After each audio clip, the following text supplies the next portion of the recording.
ब्रह्मा, विष्णु, महेश, इसका भी आपने ज़िक्र किया कि दोनों सेम है, तीनों सेम है बेसिकली। तीनों प्रकृति की गति 3 चरणों को, 3 स्टेजेस को निरूपित करते हैं। जब मनुष्य नहीं जानता तो उस चीज़ में वो फिर अपनी धार्मिक कल्पनाएं ले आ देता है अपने अज्ञान को छुपाने के लिए। उदाहरण के लिए, आपको नहीं पता कि सूर्य ग्रहण क्यों होता है, तो आप सीधे सीधे ये नहीं बोलोगे कि सूर्य ग्रहण मुझे पता ही नहीं क्यों होता है। आप क्या बोल दोगे? और भारत में ही नहीं, दुनिया की सब सभ्यताओं में ग्रहण को लेकर के कहानियाँ बनाई गई। ये होता है, वो होता है, फलाना देवता है, वो बीच में हाथ लगा देता है, या कि फलाना कोई कुपित हो गया तो उसने ऐसा कर दिया, ये कर दिया। ये बहुत रोचक बात है कि कहीं भी ये नहीं कहा गया कि हमें पता ही नहीं कहीं भी नहीं कहा गया हमें नहीं पता।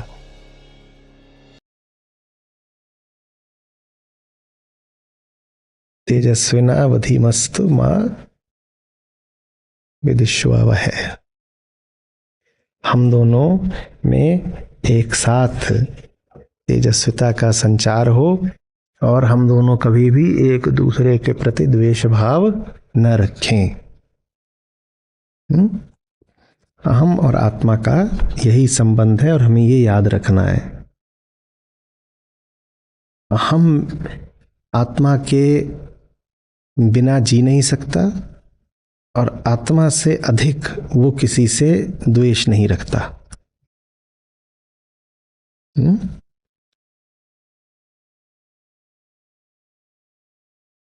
आत्मा की तरफ बढ़ता है तो उसको लगता है कि जान जा रही है, और आत्मा की तरफ नहीं बढ़ता तो कहता है जीने से फायदा क्या है।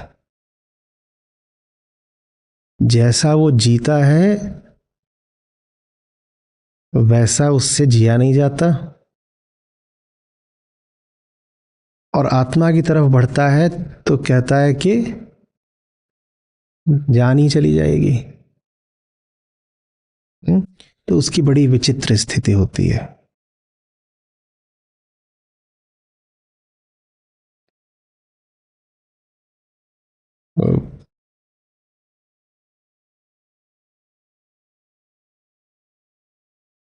रहे कि मरे,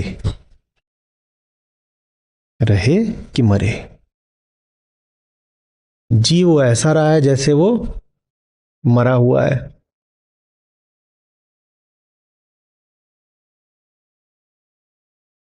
और जीवन की ओर बढ़ता है तो मौत निश्चित है। तो वो बेचारे की बड़ी उलझन रहती है, क्या करे क्या करे। आत्मा को छोड़ सकता होता तो उसने छोड़ ही दिया होता, पर छोड़ भी नहीं पाता है। आत्मा को छोड़ने का मतलब होगा अपने आप को जड़ घोषित कर देना। आत्मा से कुछ रिश्ता है तभी तो अपने आप को आत्म बोल पाता है ना, अहम, मैं। अगर आत्मा को एकदम ही छोड़ दिया तो जड़ हो जाएगा, तो छोड़ भी नहीं सकता। अस्तित्वगत मजबूरी है, मैं बोलना है, तो कम से कम अभिनय तो ये करना ही पड़ेगा कि आत्मा से है रिश्ता कुछ।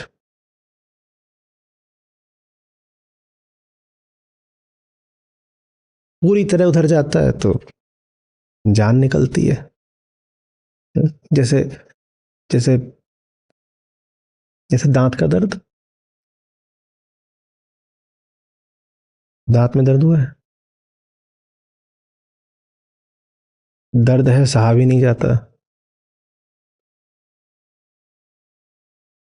और डेंटिस्ट है यमाचार्य, न दर्द के साथ रहा जाता है न यमाचार्य को सहा जाता है। तुम मुस्कुराते मुस्कुराते सोते हो या सोते सोते मुस्कुराते हो? जैसे भी हो बड़े क्यूट हो।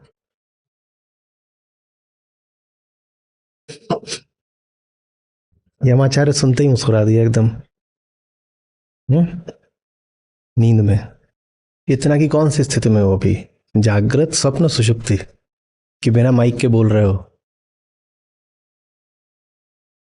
भूलोक में हो, गोलोक में हो, स्वर्गलोक में हो, किस लोक में हो अभी? ये संबंध होता है अहम और आत्मा का। बैठना है सबसे आगे आकर और फिर सहा भी नहीं जाता। सबसे आगे वाली सीट पे बैठे बिना रहा भी नहीं जाता, और बैठने के बाद जो गुजर रही है वो सहा भी नहीं जाता। तुम्हारे ही जैसे लोगों के लिए फिर गुरु प्रार्थना करता है कि मुझ में शिष्य के प्रति कोई द्वेष न उत्पन्न हो, क्योंकि बहुत संभावना है कि द्वेष उत्पन्न हो जाएगा।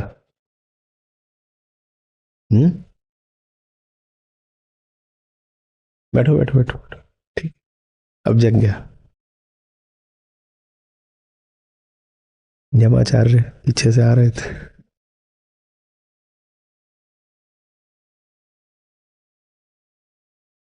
समझ में आ रही बात ये? शिष्य की तकलीफ ये है कि मामला इतना कठिन क्यों है, और गुरु की तकलीफ ये है कि आसान होते हुए तुझे लगता इतना कठिन क्यों है। और दोनों अपनी अपनी जगह से विवश।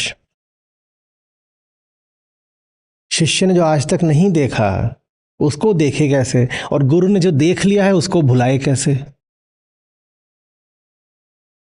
आयामगत अंतर हो जाता है, उसको पाटना है। ये सबसे मुश्किल रिश्ता होता है गुरु और शिष्य का। हम शिक्षक और छात्र की बात नहीं कर रहे, हम प्रशिक्षक और प्रशिक्षु की बात नहीं कर रहे हैं, हम गुरु और शिष्य की बात कर रहे हैं।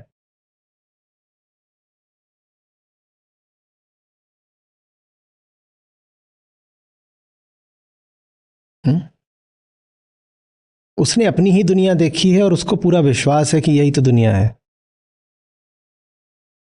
और गुरु ने देख लिया है कि जिसको तुम दुनिया कहते हो वो धोखा है, जीवन कहीं और है। अब ये दो अलग अलग जगह है ना, वो कह रहे जीवन कहीं और है, ये कह रहे जीवन यही है, यही तो दुनिया है। इन दोनों में आपस में संबंध बनाना एक बड़ा मुश्किल काम होता है, और वो संबंध बनता है, सफलतापूर्वक बनता है, बड़े सुंदर उसके परिणाम होते हैं। कठोपनिषद उन परिणामों में से एक है, और इस यात्रा पे आप साथ रहेंगे तो संभव है कि उस परिणाम में आपकी भी कुछ हिस्सेदारी, साझेदारी हो पाए। ओम शांति शांति शांति।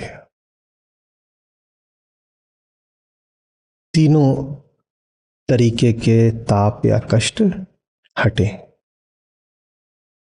तीनों तरीके के ताप या कष्ट हटे। उपनिषदों का उद्देश्य ही है मनुष्य को दुख से मुक्त करना। अच्छे से देख लीजिए, यहां पर किसी भी आराध्य को प्रसन्न करने की कोई चेष्टा नहीं है। अगर यहां कोई आराध्य है आप चौंकेंगे, उसका नाम है मनुष्य, क्योंकि जो कुछ किया जा रहा है वो मनुष्य की खातिर किया जा रहा है। दुख में कौन है? ये सारी चेष्टा किसके लिए है? मनुष्य के लिए। तो उपनिषद पूरे तरीके से हमारे लिए है, वो किसी और के लिए नहीं है। उपनिषद इसलिए है कि समाज व्यवस्था बनी रहे, है क्या? इसलिए उपनिषद इसलिए है कि धर्म का संगठन ठीक से सुचारू होकर चले। उपनिषद इसलिए है कि कोई ईश्वर है, भगवान है, उसको प्रसन्न करना जरूरी है। उपनिषद इसलिए है ताकि मनुष्य की कामना पूर्ति हो सके। उपनिषद पहली बात मनुष्य के लिए है, दूसरी बात मनुष्य को मुक्ति दिलाने के लिए है, किसी के लिए भी नहीं है उपनिषद। धर्मों के बाकी जो अंग होते हैं वो अनिवार्य नहीं है कि मनुष्य के लिए हो, उनमें बहुत बातें रहती हैं।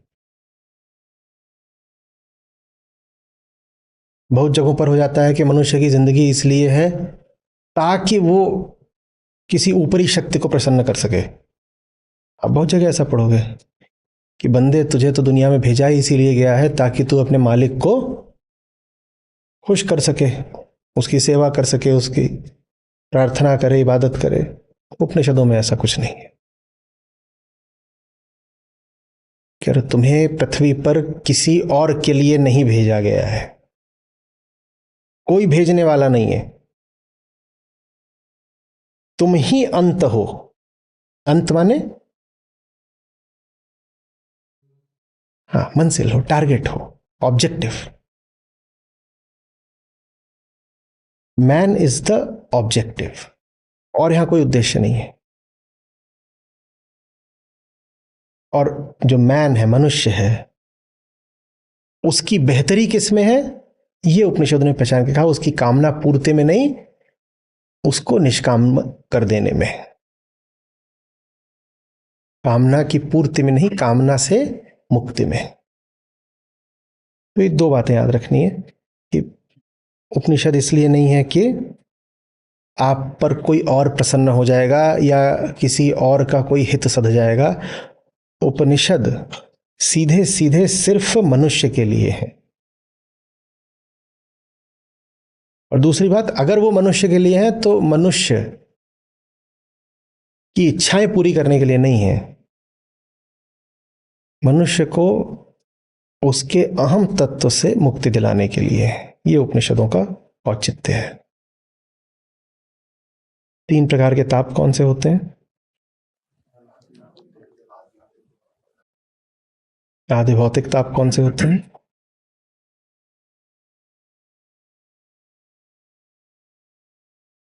आधि भौतिक ताप क्या है? इसका कारण पता हो, भौतिक और दिख रहा हो कि ये रहा कारण, मुझे कारण पता हो।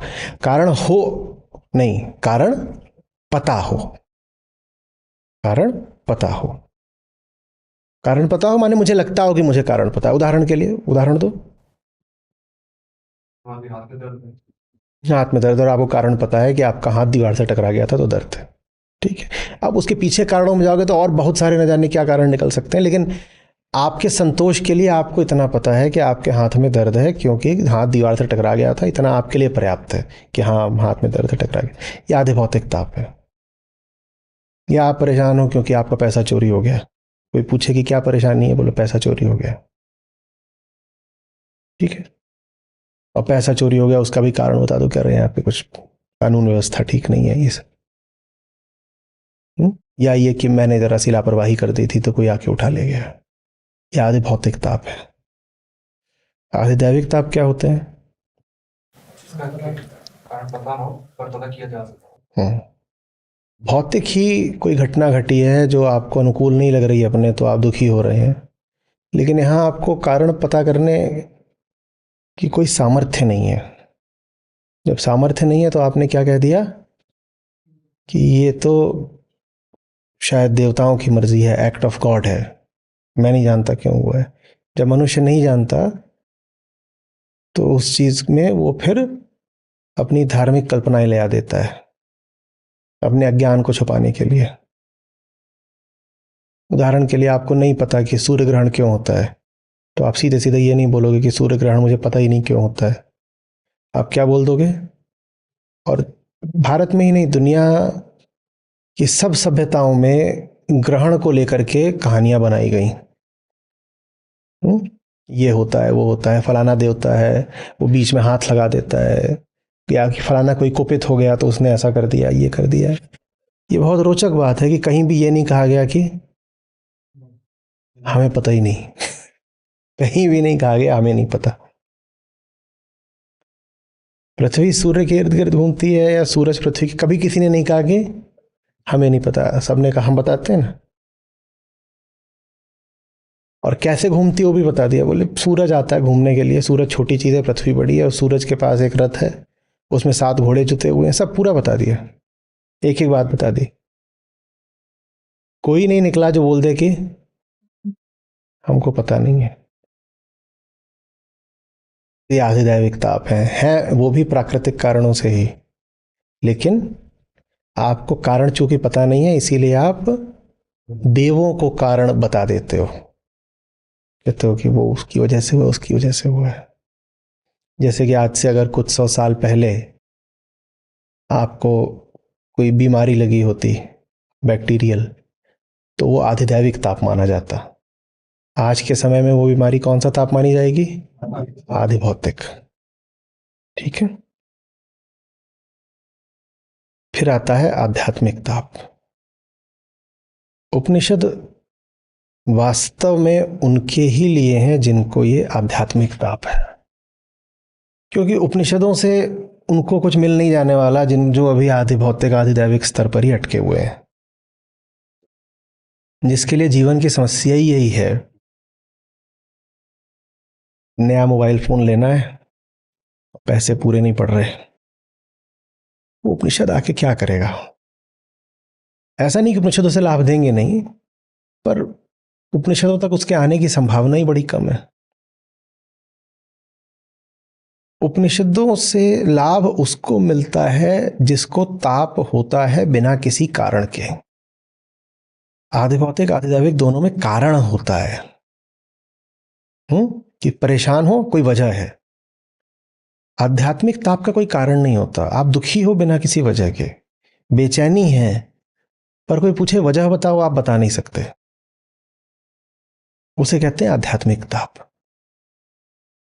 जितना आप अपने आप को जानते हो आत्म, उतने में ताप के कारण का कुछ पता नहीं लग रहा। तो ताप निश्चित रूप से आप जितना जानते हो स्वयं को, उससे आगे कहीं पर बैठा हुआ है, तो आध्यात्मिक है।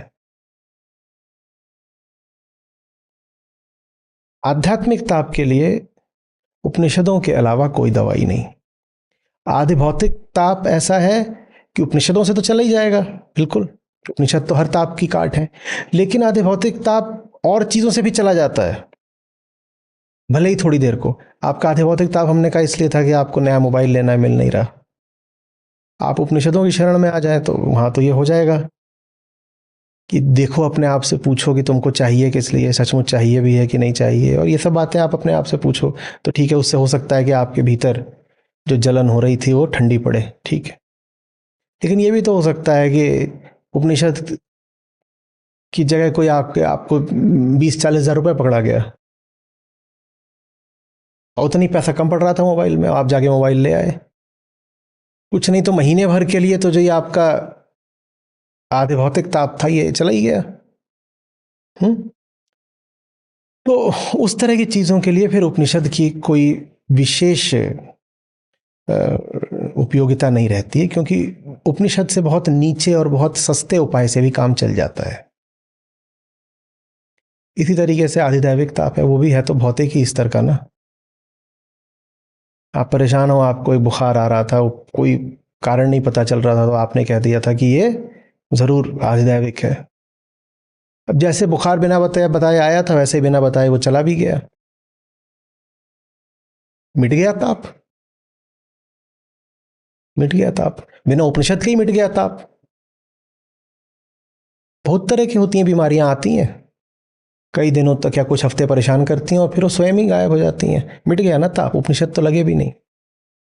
उपनिषद विशेषतया उन पर प्रभावी होते हैं, उनके लिए लाभकारी होते हैं जिनके पास बेचैन होने की, क्षुब्ध होने की कोई वजह नहीं होती, वो लेकिन फिर भी बेचैन होते हैं।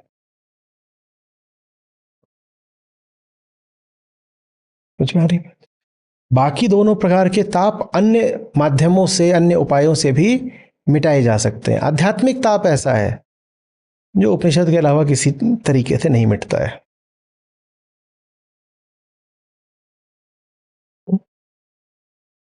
इसीलिए बहुत बार ऐसा होता है कि उपनिषद काम ही उनके आते हैं जिन्हें सबसे पहले ये देख लिया होता है कि उनकी समस्या या बीमारी या उलझन भौतिक है ही नहीं। अब ये कैसे देखा जाता है? 2 तरीकों से देखा जाता है। या तो आपके पास भौतिक माल मसाला इतना ज्यादा हो कि आपको कोई संदेह ही ना रह गया हो कि अगर माल मसाले से मिटना होता उलझन को तो मिटी होती ना, माल मसाले की कमी कहाँ है मेरे पास। जैसा कि बुद्ध महावीर के साथ हुआ कि जितनी भी भौतिक संपदाएं हो सकती थीं, जड़ से लेकर चेतन तक, वो उनको उपलब्ध थीं, तो उनको कोई संशय ही नहीं बचा कि अगर भौतिक स्तर पर समाधान होता तो हमें मिल गया होता। तो या तो ऐसे आदमी जान जाता है कि मेरी समस्या की कोई ठोस वजह नहीं है, या एक दूसरा तरीका होता है। वो जो दूसरा तरीका होता है वो संतों का होता है, जैसे संत कबीर हो गए, मलुकदास हो गए, रैदास हो गए। अब इनके पास नहीं कोई बचपन से शाही ठाठ थे कि जैसे राजकुमारों की बात आती है, ऐसा इनका कुछ नहीं था। ये तो साधारण घरों में पैदा हुए, लेकिन फिर भी इनको ये दिख गया कि ले दे करके असली ताप तो आध्यात्मिक ही है। इन्हें कैसे दिख गया? उसका तरीका होता है आत्मज्ञान। तो या तो अनुग्रह हो कि आपको संयोग ने ही यह दिखा दिया कि भौतिक लाभ से कुछ बहुत पा नहीं लेना है। आप ऐसे घर में पैदा हुए जहां पर किसी प्रकार की कोई कमी नहीं थी, तो पैसे से लेके ज्ञान से लेकर के और हर प्रकार के अनुभव तक जो कुछ भी आप चाह सकते हैं वो आपको मिल ही गया। तो आपने फिर आप जान गए कि आधे भौतिक और आधे दैविक तो मामला है ही नहीं, समस्या आध्यात्मिक है। या तो ऐसे होता है, या फिर ऐसा कि आपने जीवन का इतना सुंदर, इतना गहरा, इतना सूक्ष्म विश्लेषण किया कि उससे आपको पता चल गया कि आदमी की जो मूल समस्या है वो तन की नहीं होती है, वो मन के सुख की भी नहीं होती है, वो कोई और होती है समस्या। इन्हीं दोनों स्थितियों में ये संभव है कि आप अपने ताप को जान पाएं कि वो तो आध्यात्मिक ही है। हालांकि होते सारे ताप आध्यात्मिक है, आधे भौतिक आधे दैविक भी जो हैं, इनकी भी आप जड़ में जाएंगे तो पाएंगे कि वो ताप भी, ताप माने दुख, वो ताप भी है आध्यात्मिक ही।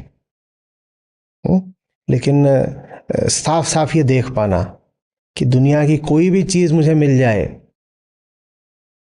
मेरी परेशानी तब भी जैसी है ऐसी की ऐसी ही रहेगी, ये बिरलों के लिए ही संभव होता है। ज्यादातर लोग इसी आशा में जिए रहते हैं कि कोई नई चीज मिलेगी तो ये मिल जाएगा, वो मिल जाएगा, ऐसा फायदा हो जाएगा, चैन आ जाएगा, सुख हो जाएगा। तो इनमें रहते हैं।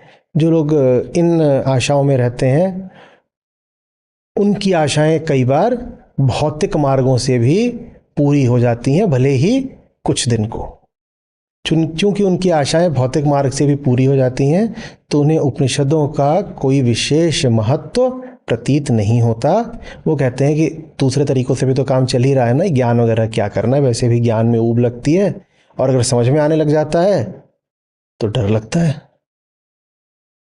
ज्ञान दोनों तरीके से कुछ रुचता नहीं, जब तक समझ में नहीं आ रहा तब तक उबाता है, और जब समझ में आने लगता है तो डर आता है। नमस्ते सर।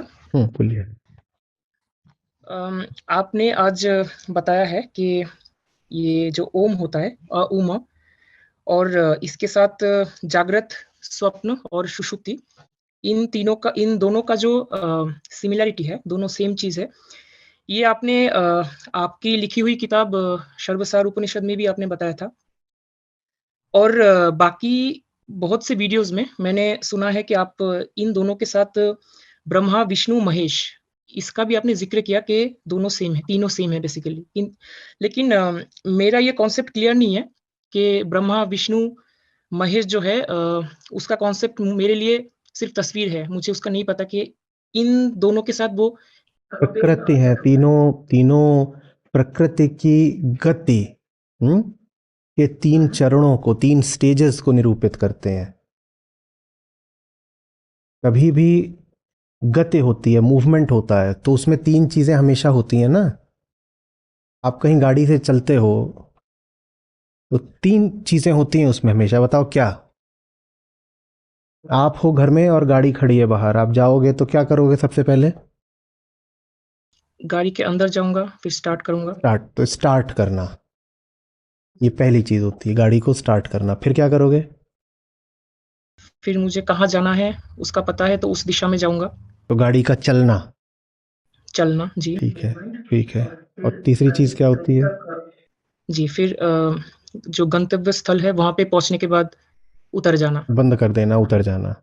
तो ये जो 3 चरण होते हैं, इन्हीं के लिए ब्रह्मा, विष्णु और महेश होते हैं।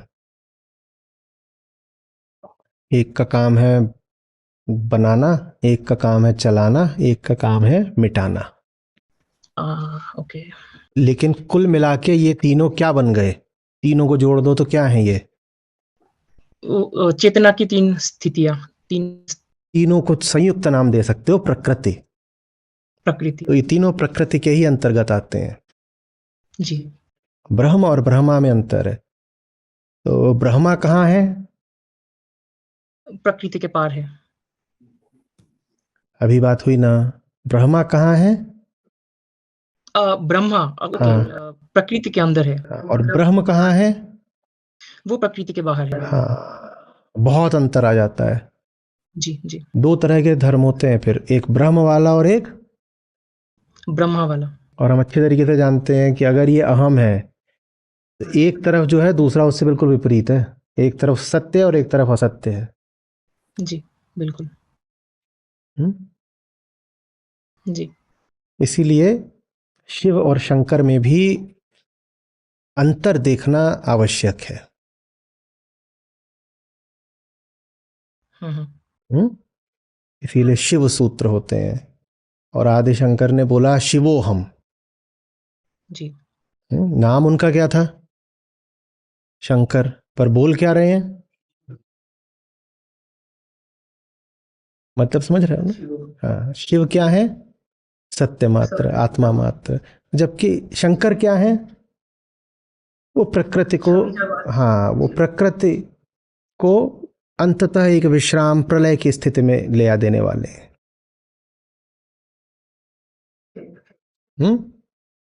तो इसको ऐसे भी कह देते हैं, प्रभव, प्रगति, प्रलय। ओके। प्रभव माने इग्निशन, ब्रह्मा। प्रगति माने चलाए रखना, विष्णु। और प्रलय माने लीन हो जाना, मिट जाना, वो महेश। हुँ, बिल्कुल। सर, इसी से जुड़ा हुआ आपने एक नया शब्द आज बताया है, प्रणव। तो प्रणव, हाँ। जल्दी-जल्दी में जी, मैं नहीं समझ पाया कि प्रणव का असली मतलब कुछ नहीं है, ओम के लिए, ओम का नाम है प्रणव, और कुछ नहीं। प्रणव माने ओम। ओके। हुँ, हुँ।